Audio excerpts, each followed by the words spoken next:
ఆంధ్రప్రదేశ్లో ముఖ్యమంత్రి చంద్రబాబుకి కొత్త చిక్కొచ్చింది. విపక్షాల నుంచి విమర్శలు కాకుంటే ప్రత్యర్థుల నుంచి పెదవిరుపు మాటలు ఇలాంటివన్నీ వస్తే పెద్ద సమస్య ఏం కాదు. వాటన్నిటిని అధిగమించేట తగ్గట్టుగా యంత్రాంగం ఉంటుంది. ఆ ప్రయత్నంలో సక్సెస్ కావడం కూడా కొంత సులువు. కానీ ఇప్పుడు సొంత పక్షం నుంచే నిన్న మొన్నటి వరకు తన గూటి పక్షులే ఇప్పుడు వ్యతిరేక మాటలు మాట్లాడుతున్నారు.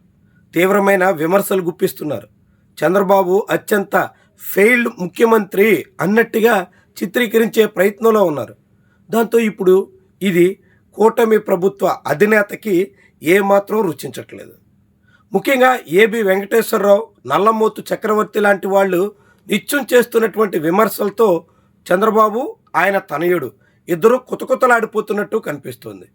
ఏబి వెంకటేశ్వరరావు ఆరంభంలో షిరిడీ సాయి, మేఘా ఇలాంటి సంస్థల మీద మొదలెట్టినటువంటి దాడి రాను రాను తీవ్రతరం అవుతుంది.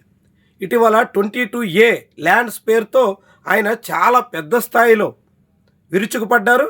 రాష్ట్ర వ్యాప్తంగా కూడా ఆందోళన చేస్తున్నారు. ఇలాంటి క్రమంలోనే ఇది ప్రభుత్వానికి చాలా పెద్ద తలనొప్పిగా తయారవుతుంది. 22A పేరుతో భూముల్ని నిషేధిత జాబితాలో చేర్చడం అన్నది చంద్రబాబు పాలనలోనే మొదలైంది. కాబట్టి ఇప్పుడు ఆ వివాదం ముసురుకుంటే అదే అనివార్యంగా చంద్రబాబు మెడకు చుట్టుకోవడం ఖాయం. ఈ విషయం తెలిసిన ఏబి వెంకటేశ్వరరావు దూకుడుగా సాగుతున్నారు.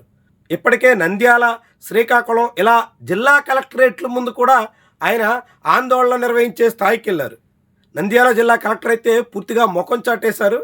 శ్రీకాకుళం జిల్లా కలెక్టర్ అయితే గేటు నుంచే లోపల రాకుండా గేటేసి నిలువరించేశారు. అయినప్పుడు కూడా ఏబి వెంకటేశ్వరరావు పట్టు సడలకుండా ప్రజాస్వామ్య పద్ధతిలో తన నిరసనను తెలియజేసే దిశలో సాగుతున్నారు. ఇది చంద్రబాబుకి, రాష్ట్ర ప్రభుత్వానికి కూడా చెవులో చోరీ వ్యవహారంగా మారుతుంది. ఆ క్రమంలోనే ఏబి వెంకటేశ్వరరావు మీద కక్ష సాధింపు కోసం వివిధ రకాల ప్రయత్నాలు చేస్తోంది. ఇప్పటికే ఏబి వెంకటేశ్వరరావుకి సంబంధించి నక్సల్స్ ఎఫెక్టెడ్ ఏరియాలో క్రియాశీలకంగా పనిచేసినటువంటి పోలీస్ అధికారిగా ఆయనకి పూర్తి భద్రత కల్పిస్తూ ప్రభుత్వం నిర్ణయం తీసుకుంది. ఆ నిర్ణయాన్ని చంద్రబాబు ప్రభుత్వం ఉపసంహరించుకునే దిశలో సాగుతోంది.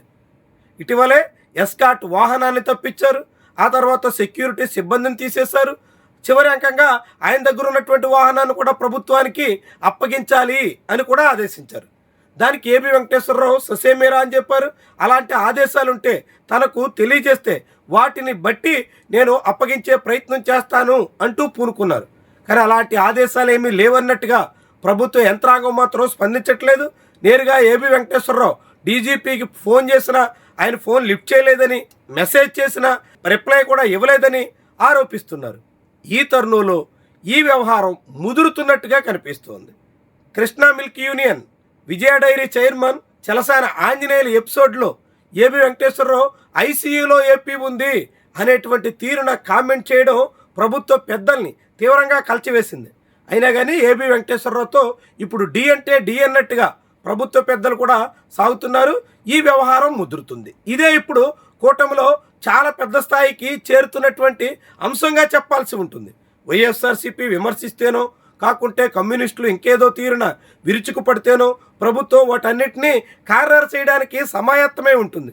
కానీ నిన్న మొన్నటి వరకు తెలుగుదేశం పార్టీ వ్యవహారాల్లో క్రియాశీలకంగా సాగి అంతకుముందు చంద్రబాబు నాయుడికి ఇంటెలిజెన్స్ చీఫ్గా వ్యవహరించి మొన్నటి ఎన్నికల్లో జగన్మోహన్ రెడ్డిని సాగనప్పాలని చంద్రబాబు గెలిచేదానికోసం అనేక రకాలుగా కృషి చేసిన ఏబి వెంకటేశ్వరరావు లాంటి వాళ్లే ఇప్పుడు తిరుగుబాటు బావుట ఎగరవేసి చంద్రబాబు తీరుని బజారు పాలు చేసే విధంగా వ్యవహరిస్తుండడం కూటమి పెద్దలకు ఏమాత్రం రుచించట్లేదు. దానికి ప్రతీకారంగానే ఏబీవీని కట్టడి చేసే దిశలో ఆలోచన చేశారు. అవి ఫలించకపోగా ఇవి బూమరాంగ్ అయ్యే దిశలో సాగుతున్నట్టు కనిపిస్తోంది. ముఖ్యంగా చంద్రబాబు నాయుడికి గట్టి మద్దతుగా నిలబడే ఆయన సొంత కులం కమ్మ కులస్తుల్లోనే తీవ్రమైనటువంటి అసంతృప్తి రాజుకుంటుంది. అది సోషల్ మీడియా సాక్షిగా కూడా అనేక ఘటనల సందర్భంలో బయటపడుతోంది. ఇప్పుడు 22A కారణంగా అనేక కులాల్లో, అనేక ప్రాంతాల్లో తెలుగుదేశం పార్టీకి సంబంధించినటువంటి నేతల్లో కూడా అసహనం పెంచేటువంటి ప్రయత్నం ఏబి వెంకటేశ్వరరావు చేస్తున్నారు. ఇక ఏబి వెంకటేశ్వరరావుని అడ్డుకోవాల్సిందే అనే నిర్ణయానికి ప్రభుత్వం వచ్చింది.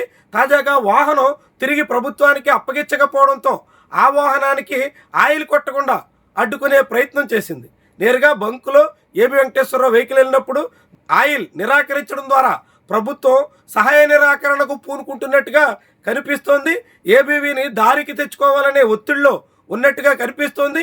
మరి ఈ ఒత్తిడికి ఏబీ వెంకటేశ్వరరావు తలొగ్గుతారా? చంద్రబాబు చేస్తున్నటువంటి ప్రయత్నాలకి ఆయన దిగొస్తారా?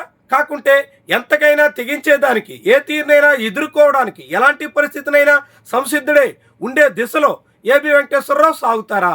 ఇటీవల తాను థర్డ్ ఫ్రంట్ కాదని సెకండ్ ఫ్రంట్ ఏర్పాటు చేస్తున్నామని ఇలా ఒక రాజకీయ ప్రకటనలు కూడా ఏబీ వెంకటేశ్వరరావు చేస్తున్నారు. దాంతో ఇదంతా చంద్రబాబు నాయుడికి తీరని చేటు తెచ్చే అంశంగా మారబోతుంది.